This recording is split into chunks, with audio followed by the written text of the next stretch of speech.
ভালোবাসা বড়ই অদ্ভুত। ভালোবাসার মানুষ যদি পাশে থাকে তাহলে জীবনটা অনেক সুন্দর হয়ে যায়, সহজ হয়ে যায় এবং পুরো জীবনটা ভালোবাসাতে ভরে যায়। হ্যালো এভরিওয়ান, আমি ঋতু। কালার প্যালেট পেজে আপনাদের সবাইকে স্বাগতম। আজ নিয়ে এলাম এমনই এক পেন্টিং নিয়ে যেখানে ভালোবাসা তুলে ধরা হয়েছে। এখানে আমি পেন্টিংটি প্রথমে ড্র করে নিয়েছিলাম, সেই ড্রয়ের একটু ক্লিপ আমি আপনাদের সামনে তুলে ধরলাম। চলে যাব এখন আমি আমার ব্যাকগ্রাউন্ডের দিকে। ব্যাকগ্রাউন্ডে আমি নীল কালারের 3টি শেড ব্যবহার করেছি। এখানে ডার্ক নীল, একটু হালকা আকাশি, তারপর একেবারে আকাশি কালার ব্যবহার করে আমি ব্যাকগ্রাউন্ডের কাজ করে নিচ্ছি। এখানে আমি খুব ডিটেলিংস বা খুব সুন্দর করে আমি এখানে কাজ করছি না, জাস্ট রং বসাচ্ছি। ব্যাকগ্রাউন্ডের কাজ শেষ হয়ে এলে এখন চলে যাচ্ছি ফিগার দিকে। এখানে দুটি ফিগার রয়েছে, একটি মেল ফিগার, একটি ফিমেল ফিগার। দুইটি ফিগারের আমি স্কিনের কালারটুকু আমি আগে করে নিচ্ছি। এখানে আমি স্কিন কালার ব্যবহার করার জন্য এক ব্রাউন কালার ব্যবহার করেছি। এখানে মুখ এবং হাত, গলা দেখা যাচ্ছে, সেই অংশগুলো আগে করে নিচ্ছি।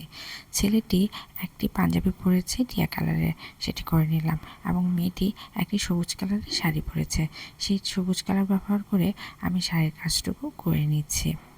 শাড়ি এবং পাঞ্জাবির কাজ শেষ হয়ে এলো, এখন চলে যাচ্ছি চুলের দিকে। চুলটুকু আমি একেবারে কালো রেখেছি, কালো রং ব্যবহার করে ছেলের চুলটুকু আগে করে নিলাম, তারপর করব মেয়েটির চুল। চুল এবং মেয়েটির শাড়িটি দেখে মনে হচ্ছে অনেক বেশি বাতাস হচ্ছে, বাতাসে শাড়িটুকু উড়ছে এবং সেই সাথে মেয়েটির চুলগুলো উড়ছে। চুলের কাজ শেষ হয়ে এলে আমি এখন চলে যাব ডিটেলিংয়ের দিকে। মেয়েটি ছেলেটির কাঁধের মধ্যে হাত রেখেছে, সেই হাতটুকু অংশটুকু আমি করে নিলাম এবং মেয়েটি চুড়ি পরে রয়েছে সেটুকু করে নিলাম। সেই সাথে ছেলেটি এবং মেয়েটির চোখ, নাক, মুখ করে ফেলছি এবং চলে যাচ্ছি ব্যাকগ্রাউন্ডের দিকে। ব্যাকগ্রাউন্ডে কালো রং ব্যবহার করে আমি বর্ডার লাইনের মতন করে নিলাম। এখন বিভিন্ন ধরনের দাগ কেটে কেটে ডিজাইন করছি। যেগুলো আমি আকাশি রং ব্যবহার করেছি সেখানে আমি লম্বাটে এবং আড়াআড়িভাবে ডিজাইনের মতন করে করে নিচ্ছি। যেটুকু ডিপ নীল রেখেছি বা একটু মাঝারি টাইপের কালার রেখেছি নীলের, সেই অংশগুলোতে আমি পানির ডিজাইন করলে যেরকমটা করে থাকি সেরকম করছি, মানে বলা যেতে পারে কাঁথা স্টেজের মতন করে করে নিচ্ছি। এটাও আমি কিছুটা লম্বাটেভাবে করছি, আবার কিছুটা আড়াআড়িভাবে করছি। মোটামুটিভাবে আমি ব্যাকগ্রাউন্ডের কাজটুকু কমপ্লিট করে ফেললাম। এখন ছেলেটি হাসছে, তাই তার দাঁত বের হয়ে রয়েছে, সেই দাঁতের অংশটুকু আমি সাদা করলাম এবং কালো কালার বর্ডার করে করে ফেললাম। এখন মেয়েটি মাথায় একটি ফুল পরেছে হলুদ রঙের এবং কানের দুলও পরেছে হলুদ রঙের, সেটিও আমি করে নিলাম।